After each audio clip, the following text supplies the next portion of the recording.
Hi, this is Omar from Top 5 E-Bikes, and today's video is a full review of the Espin Nesta. If you enjoy our content, please consider subscribing to our channel, and if we helped you decide on buying the Espin Nesta, please use our affiliate link in the description as it helps us continue making videos like this one. This full review will include 3 different parts, which are the specs, the test ride, and final thoughts.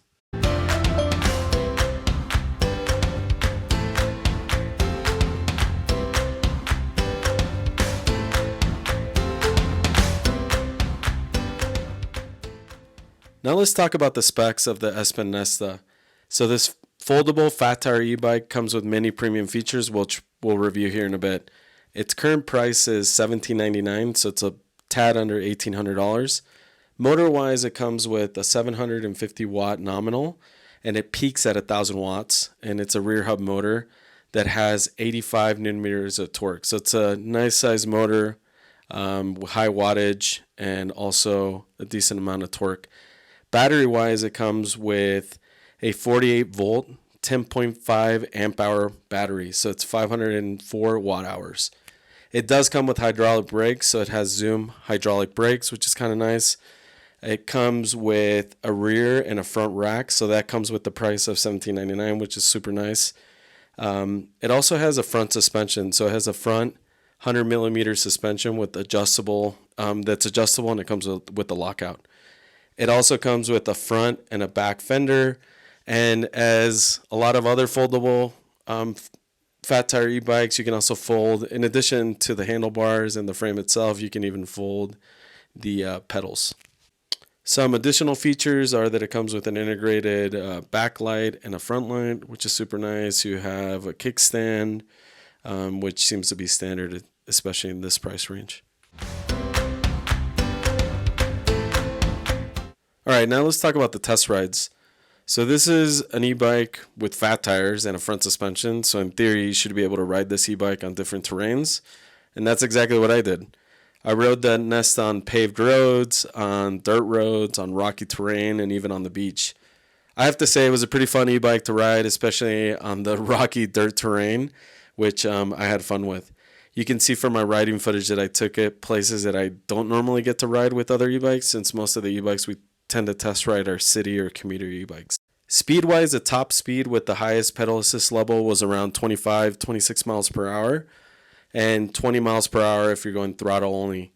In my footage, you can see me hitting 22 miles per hour for the throttle only, but that's because I was going on a slight downhill. So I enjoyed the trigger shifter, which is super nice, or I personally just enjoy that type of shifter, and it was kind of nice to, as I was shifting gears on this e-bike, to have a trigger shifter. Comfort-wise, the frame made getting on and off the bike really easy. I'm not one of those people who calls this a girl e-bike. Yeah, and I'm talking to you, David Brand New, since you seem to call this a girl e-bike. When we're buying e-bikes now at Top 5 E-Bikes, we actually prefer to get step-through versions over step-over. And maybe this is topic for another video, but step-through frames are more flexible in terms of sizing, and I think for older or less nimble folks, you should probably go with the step-through instead of a step-over. My only gripe with this bike, with the Nesta sizing-wise, would be that the handlebar height is a little bit too tall. So I know when I initially was sitting on this bike, when I was unboxing it, and I sat down on the bike and put my hands over the handlebars, I thought it was a little bit too tall. And I'm 5'11", so the handlebar height, the minimum handlebar height is 46 inches, by the way. And you can check this on the specs of the Espin site. Now that we've talked about the specs and my test rides, let me get into my final thoughts of this e-bike. Overall, this is a great option if you're looking for a fat tire folding e-bike and if you want some upgrades. The most popular e-bike in this category is the Lectric Xp, which I'd argue is not in the same class because the Nesta has hydraulic brakes and it has a bigger motor, which is a 750 watt nominal, 1,000 peak motor. So if you're in the market for Lectric XP, but you want hydraulic brakes and a bigger motor, then this is a great option for you. Now let me go over the things that I liked about this e-bike and the things that I didn't like. And I'll start off with the things that I liked. So the first thing that I really liked about this e-bike was the power, obviously.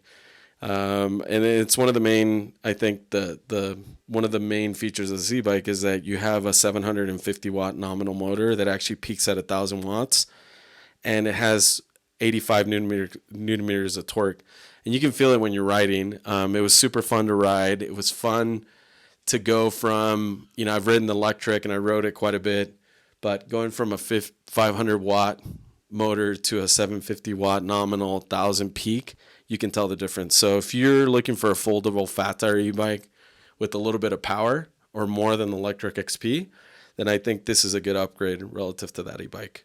So the second thing I really liked about this e-bike is that it comes with hydraulic brakes, and that's super nice. And this is one of the features of this e-bike, along with the motor, I would say.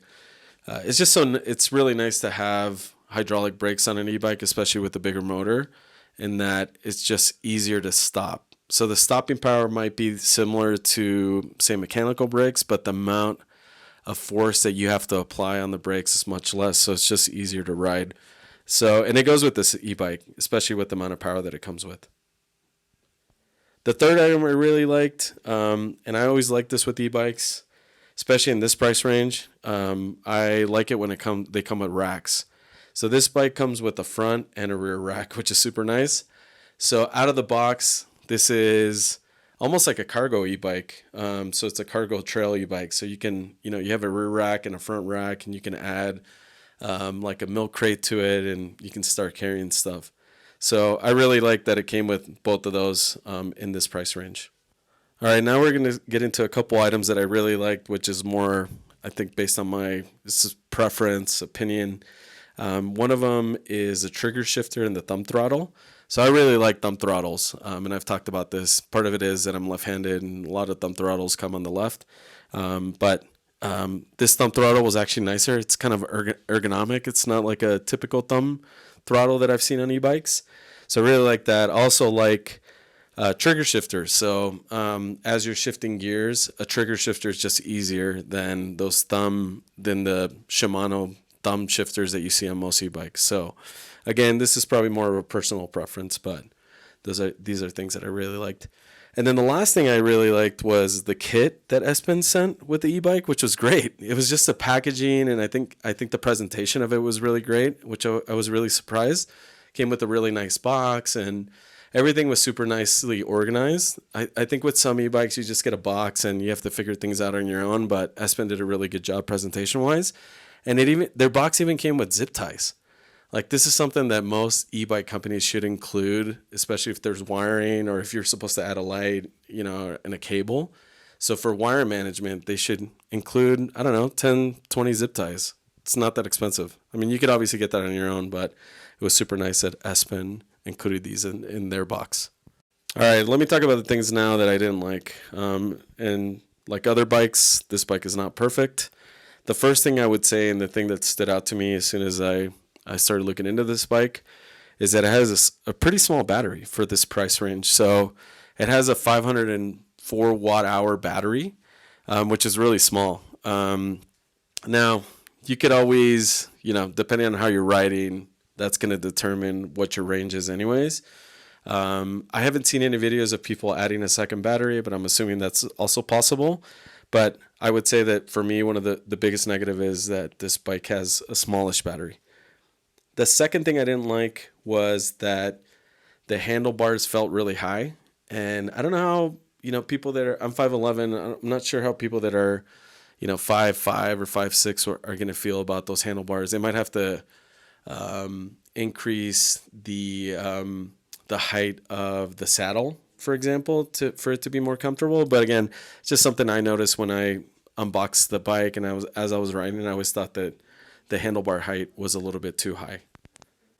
The next thing I didn't like was that the front tire assembly felt a little bit too complicated for me.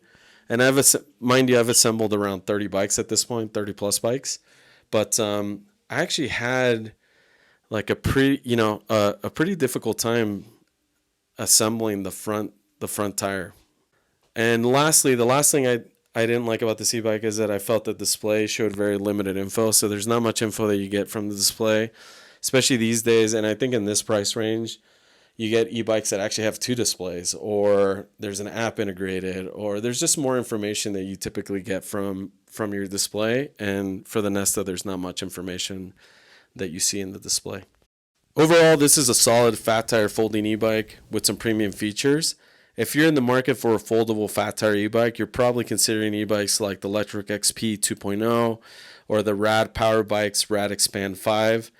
You should consider the Nesta if you're looking for features such as hydraulic brakes or a 1,000-watt peak motor and 85 newton meters of torque, and even a front and rear rack.